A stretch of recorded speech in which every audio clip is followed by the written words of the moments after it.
It's a fact that the biggest cybersecurity threat to your agency are mistakes made by your own employees.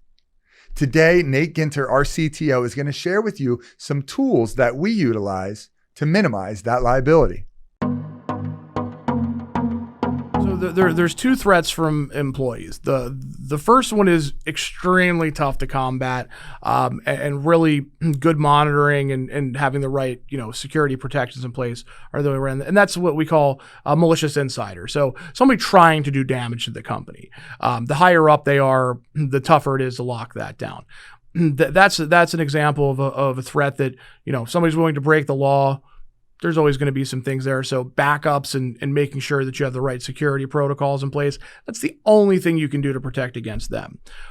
That's a very, very minimal subset of what happens. I don't have exact numbers, but I would say a malicious insider, less than 1% of the time when something goes bad for a company. It's almost always, employee negligence, lack of employee training, like that knowledge of what to do and what not to do. So to combat that most common threat from employees, the best way to do it is through cybersecurity training. So there's a number of platforms out there that will, you want something that people are actually going to be able to follow along with. The other thing you want to watch out for is just signing up for a very cheap service where they're showing them a bunch of videos and, maybe they're clicking off of them or, just pulling the slider all the way to the end and then going, and then hitting a couple of buttons until they get the right answer on, some small test somewhere. So those are relatively ineffective. We partner with a company called KnowBe4. It's what we use for our internal program. Believe it or not, even with our IT guys, we still have a responsibility to make sure that training is being refreshed on a yearly basis. Even I take it myself. So there's kind of two components to that. So there's what we do, which is annual training. Some places like to do semi-annual or quarterly. It really depends on what your employee turnover is like more than anything else for how frequently you do it. But we do it on a yearly basis.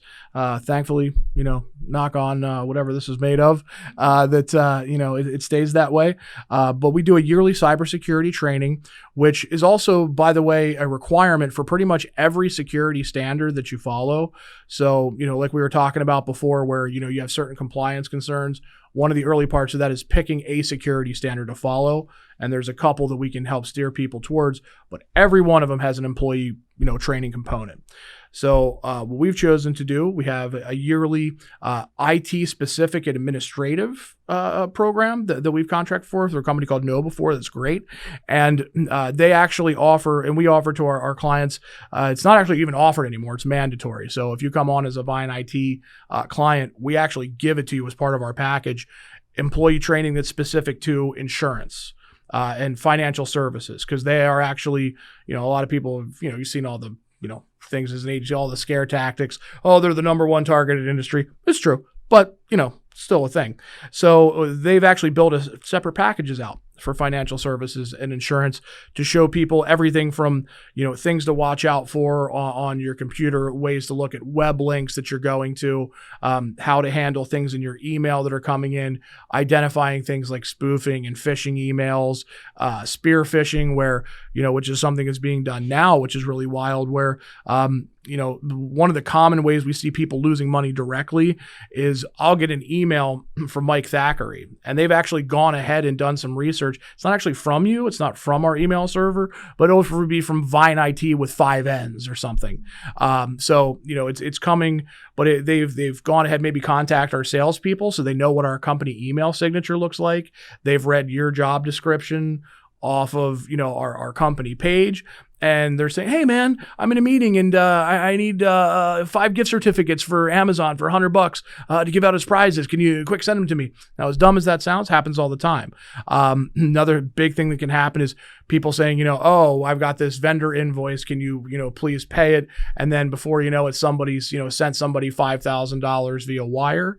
If you're a client of ours, we've actually gotten some of those back up to 30 grand. But there are ways to combat it after the fact if you know about it right away. But the best thing is making sure it never happens in the first place. I always say having your employees be cyber skeptical is a good idea. So, I always start off with anytime money is involved, anything that involves money or privileged access to information, even if I have no reason to be skeptical, I'm always skeptical of it first. Like, let me triple check to make sure this from field looks good. Or if it's trying to get me to go somewhere and put in information, why am I putting any information? Why am I giving anybody login information and things like these? So that's things that they cover in the training programs, which are really cool. And it actually tracks all of that for you automatically. You get reports of it.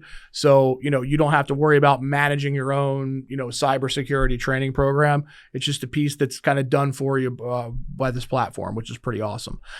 The other thing that it does is actually bi-monthly phishing training of your employees. So what that means is basically they attack your employees. They try to get you to do the same things that the hackers are doing. They pay a lot of money for market research on what are the types of things that are actually going out that month. So, if ADT, for example, the payroll company is a big one there's a lot of false emails going out trying to get people to log in. They're going to send those to your employees. Now, obviously, there's usually two stages. There's the initial email that comes in, and it'll track whether or not people open it and read it or not, and then whether or not they go to a malicious link, and then from there, whether or not they put in their credentials. And I always say, I never fault anybody for opening an email. I want people in my company reading their emails.